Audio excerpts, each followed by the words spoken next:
Hutan-hutan lebat di pegunungan Poso, Sulawesi Tengah pernah menjadi tempat persembunyian seorang pria yang namanya membuat aparat keamanan Indonesia siaga selama bertahun-tahun. Namanya Santoso. Bagi sebagian warga Poso, ia adalah sosok misterius yang hidup berpindah-pindah di dalam hutan. Namun bagi aparat keamanan, Santoso merupakan salah satu buronan teroris paling berbahaya yang pernah diburu di Indonesia. Dengan kelompok bersenjata yang dipimpinnya, ia melakukan berbagai aksi penyerangan terhadap aparat keamanan dan menjadi simbol gerakan teror di wilayah Sulawesi Tengah selama bertahun-tahun. Kelompoknya dikenal dengan nama Mujahidin Indonesia Timur atau MIT. Santoso kemudian menjadi pemimpin utama kelompok tersebut hingga tewas dalam operasi gabungan TNI dan Polri pada Juli 2016. Bagaimana perjalanan hidup Santoso hingga menjadi buronan paling dicari di Indonesia, dan bagaimana akhir pelariannya di Poso? Inilah kisah lengkapnya. Santoso yang kemudian dikenal dengan nama Abu Wardah lahir dan besar di wilayah Sulawesi Tengah. Menurut berbagai laporan media, masa mudanya tidak menunjukkan tanda-tanda bahwa dirinya kelak akan menjadi pemimpin kelompok teroris yang diburu negara. Tetangga mengenalnya sebagai sosok yang cukup biasa dan bergaul dengan masyarakat sekitar. Namun perjalanan hidupnya mulai berubah ketika konflik komunal antara kelompok Muslim dan Kristen melanda Poso pada akhir 1990-an hingga awal 2000-an. Konflik tersebut meninggalkan luka mendalam bagi masyarakat Poso. Ribuan orang terdampak, banyak yang kehilangan keluarga, rumah, dan mata pencaharian. Dalam situasi itulah berbagai kelompok bersenjata mulai muncul. Beberapa orang yang terlibat konflik kemudian memilih jalan radikal termasuk Santoso. Setelah konflik Poso mereda, sebagian besar masyarakat mencoba kembali menjalani kehidupan normal. Namun tidak semua orang memilih jalan yang sama. Santoso perlahan mulai terhubung dengan jaringan-jaringan ekstremis yang berkembang di Indonesia. Ia diketahui pernah terlibat dalam kasus kriminal dan sempat menjalani hukum penjara. Setelah bebas, pengaruh ideologi radikal terhadap dirinya semakin kuat.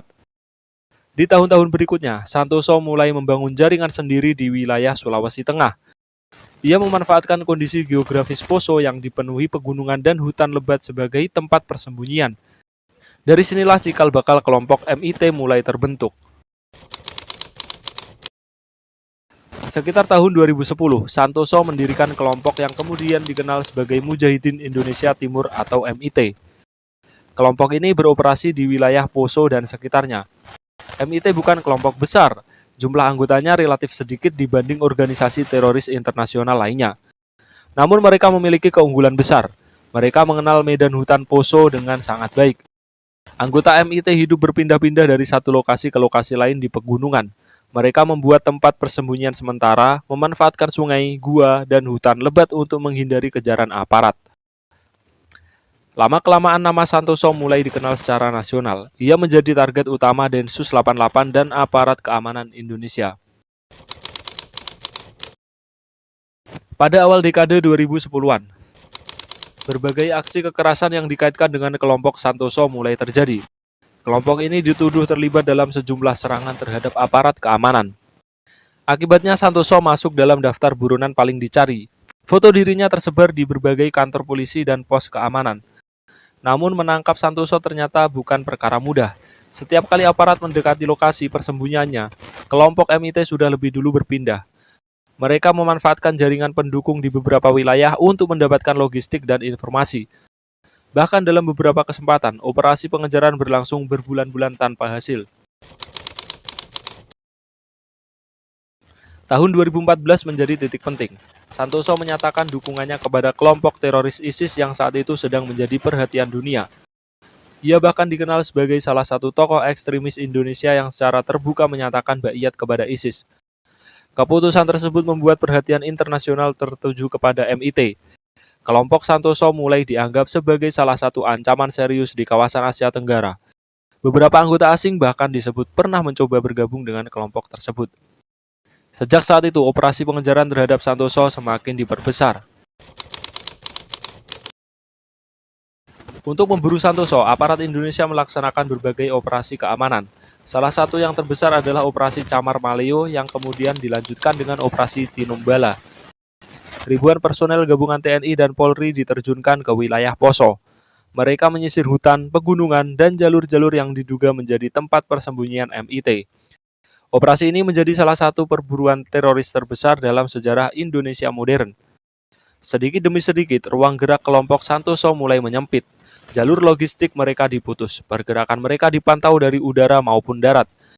Beberapa anggota kelompok berhasil ditangkap, sebagian lainnya tewas dalam baku tembak dengan aparat. Namun Santoso masih berhasil lolos. Selama menjadi buronan, kehidupan Santoso dan anak buahnya sangat berat. Mereka tinggal di tengah hutan selama bertahun-tahun. Persediaan makanan seringkali menipis. Mereka harus berpindah lokasi secara terus-menerus. Tekanan dari aparat semakin besar. Satu persatu anggota kelompok mulai tertangkap atau menyerahkan diri. Beberapa mantan anggota bahkan mengaku bahwa kondisi hidup di dalam hutan sangat sulit. Kelompok MIT perlahan kehilangan kekuatan. Puncaknya terjadi pada Juli 2016.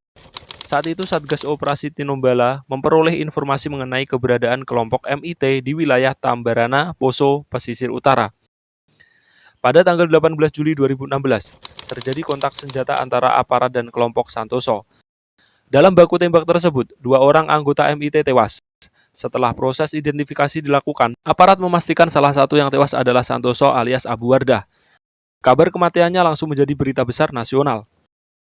Setelah bertahun-tahun menjadi buronan paling dicari di Indonesia, pelarian Santoso akhirnya berakhir di hutan yang selama ini menjadi tempat persembunyiannya. Kematian Santoso dianggap sebagai keberhasilan besar operasi kontra-terorisme Indonesia. Namun ancaman belum sepenuhnya berakhir, masih ada sejumlah anggota MIT yang tersisa. Karena itu, operasi Tinombala tetap dilanjutkan. Beberapa minggu setelah kematian Santoso, sejumlah anak buahnya mulai menyerahkan diri karena kehilangan arah kepemimpinan. Meski demikian, sisa-sisa kelompok tersebut masih bertahan di pegunungan Poso. Setelah Santoso tewas, kepemimpinan MIT diteruskan oleh Ali Kalora. Ali Kalora menjadi buronan baru aparat keamanan Indonesia. Namun seperti Santoso, masa kepemimpinannya juga tidak berlangsung lama. Pada September 2021, Ali Kalora tewas dalam operasi aparat di Sulawesi Tengah. Kematian Ali Kalora semakin melemahkan MIT. Hingga akhirnya pada tahun 2022, aparat menyatakan anggota terakhir kelompok tersebut berhasil dilumpuhkan dan jaringan MIT secara efektif berakhir. Kisah Santoso adalah salah satu bab paling penting dalam sejarah penanggulangan terorisme di Indonesia. Dari seorang pria biasa di Sulawesi Tengah, ia berubah menjadi pemimpin kelompok bersenjata yang diburu selama bertahun-tahun. Hutan-hutan Poso yang dahulu menjadi tempat persembunyiannya, akhirnya menjadi lokasi berakhirnya pelarian tersebut. Namun di balik semua itu, tragedi ini mengingatkan bahwa konflik berkepanjangan, kebencian, dan paham ekstrim dapat melahirkan kekerasan yang memakan banyak korban. Operasi panjang yang dilakukan aparat menunjukkan bahwa ancaman terorisme tidak bisa dihadapi dalam waktu singkat. Perlu kerjasama masyarakat, aparat keamanan, dan berbagai pihak agar peristiwa serupa tidak kembali terulang. Santoso telah tiada, MIT telah runtuh, namun pelajaran dari Poso akan tetap menjadi bagian penting dari sejarah Indonesia. Bagaimana menurut kalian? Apakah kematian Santoso menjadi titik akhir terorisme di Poso, atau hanya akhir dari satu bab dalam cerita yang lebih panjang?